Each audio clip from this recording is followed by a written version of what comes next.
Hello again, everyone. Scoons Comics here with another exciting, oh so thrilling comic book haul. Yes. How's everybody doing? What's new? What's exciting? How are things? I'm gonna assume they're good.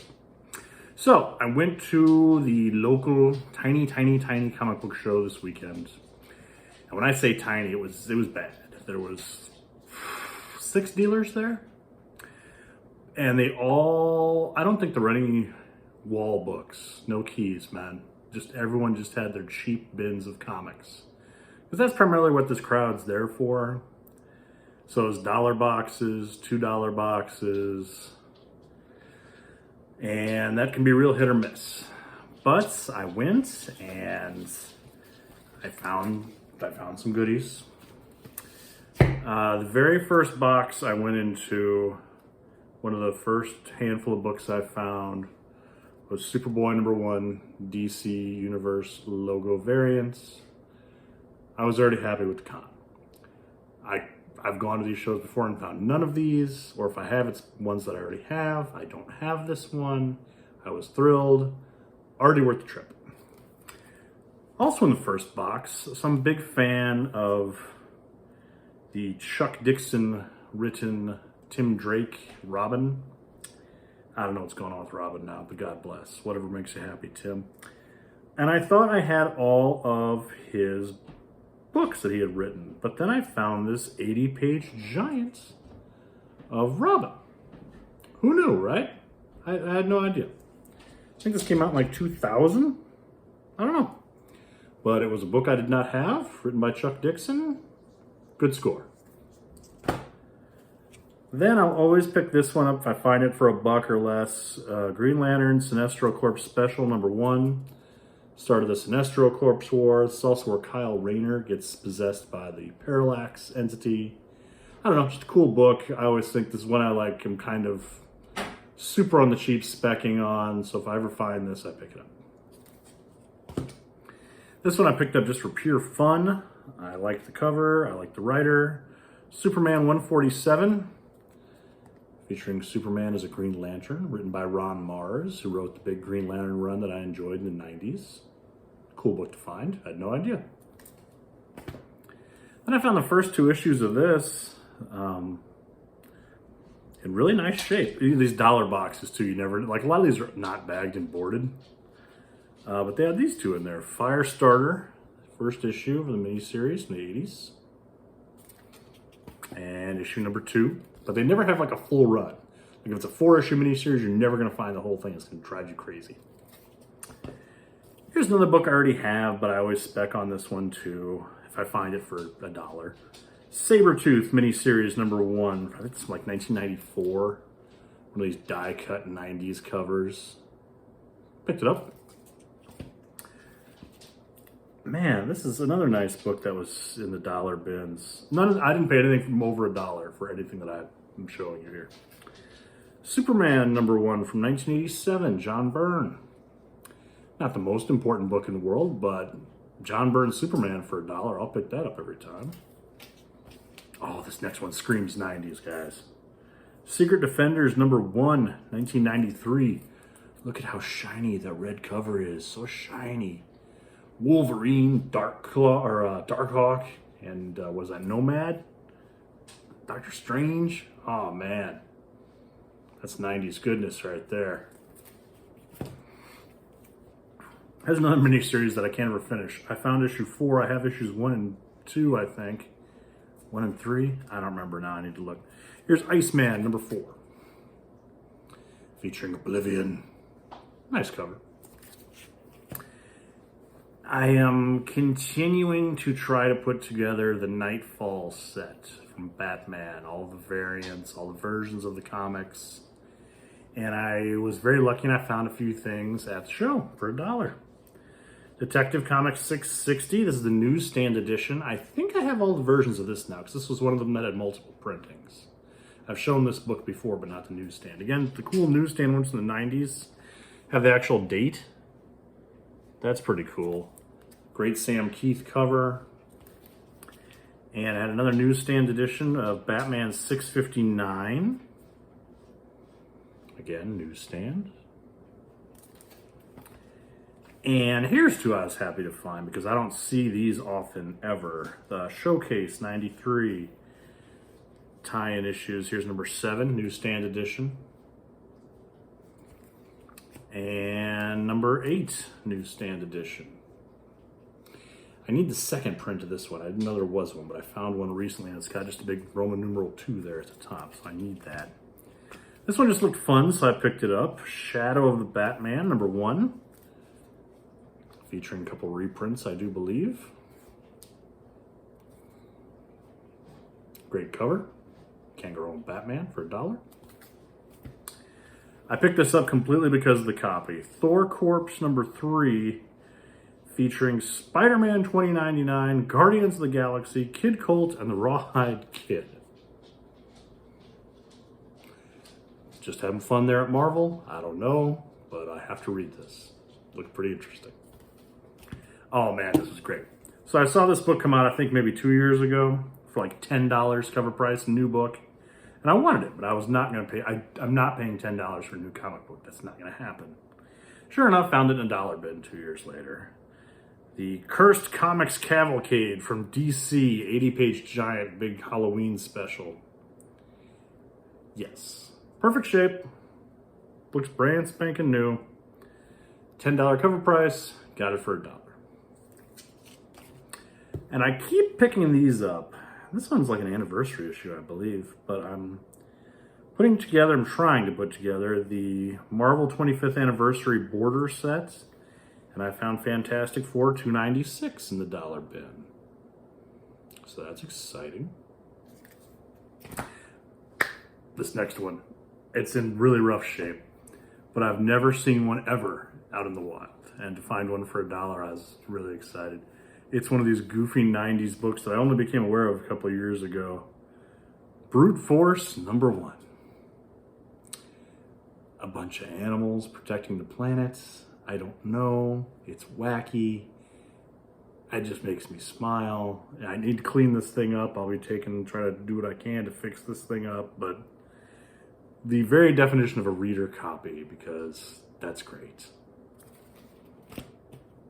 Here's a series I never find, and to find one for $1, I was super excited. Supreme, The Return, number 1. Alan Moore Supreme, I've said it before on this site, I never find him in the dollar bin. To find the first issue of the second series I think he did, thrilled. Thrilled, thrilled, thrilled. Beautiful Rob Liefeld cover there. Look at that. Rob, that's great.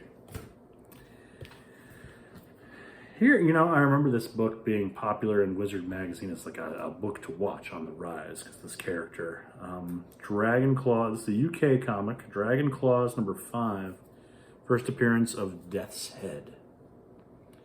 There was spec in the early 90s that this character was going to be something. I don't know, but I found it in the dollar bin, so yeah, I'll take that home. I keep finding this book, and I pick it up every time.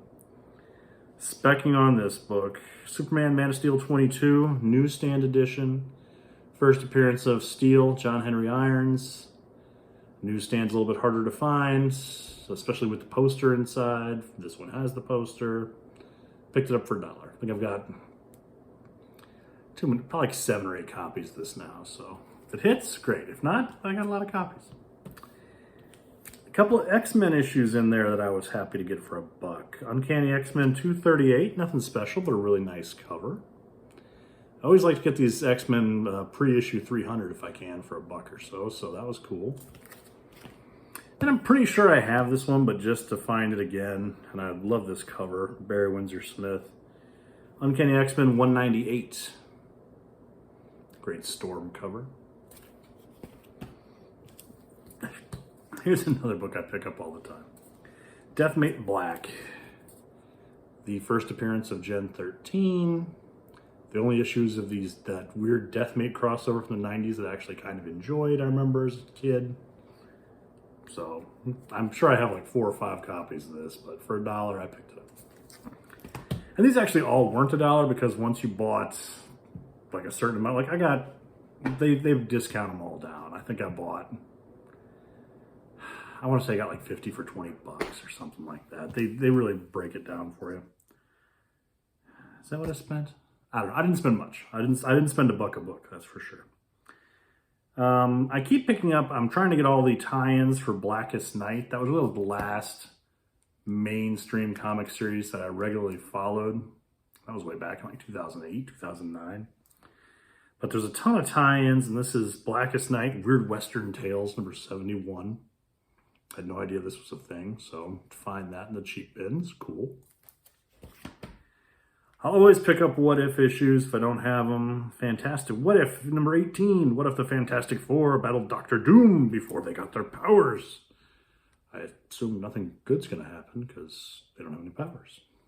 I guess let's read and find out. Oh man, here's 90s. And I'm always tempted to pick up the Ultraverse, Malibu Comics entire run, because I keep finding them, but I can't. That's too many books, and I really don't want them. But the fact that I could put it all together is exciting, but But I found this. This is a special edition of this book, apparently. Mantra number 1, the Ultra Limited 5000 edition. See, it's all shiny and silver. And then it's limited. Ooh, 90s gimmicks. Yay. Picked it up. This one was totally for the cover. Action Comics 653. Look at that.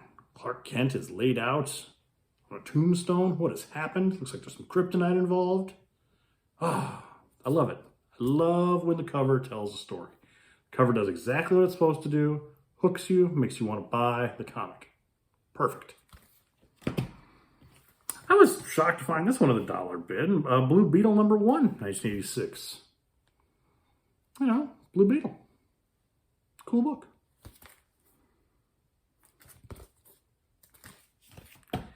I enjoy collecting last issues of series. This was last issue of DC Comics Presents, issue number 97. That was nice to find in the dollar books. Little spine ticks, but otherwise, it's a really nice copy. And then I found one more. I went through literally every box in this place. Looking for just anything, but also always keeping my eye out for those DC Universe variants. And the only one I found was that Superboy in the first box I found. The second to last box I looked through at this convention had Legionaries number 12, DC Universe variant. And I never find these Legionary books. There's several DC Universe variants of these. I never find them. Never.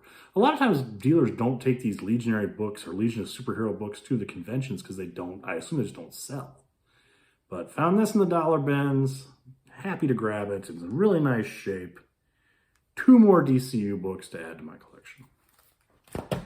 And the one I was really excited to grab at this thing. So back in the 90s, I'm taking this out. Back in the 90s, Malibu Comics was going to do their own creator-owned imprints.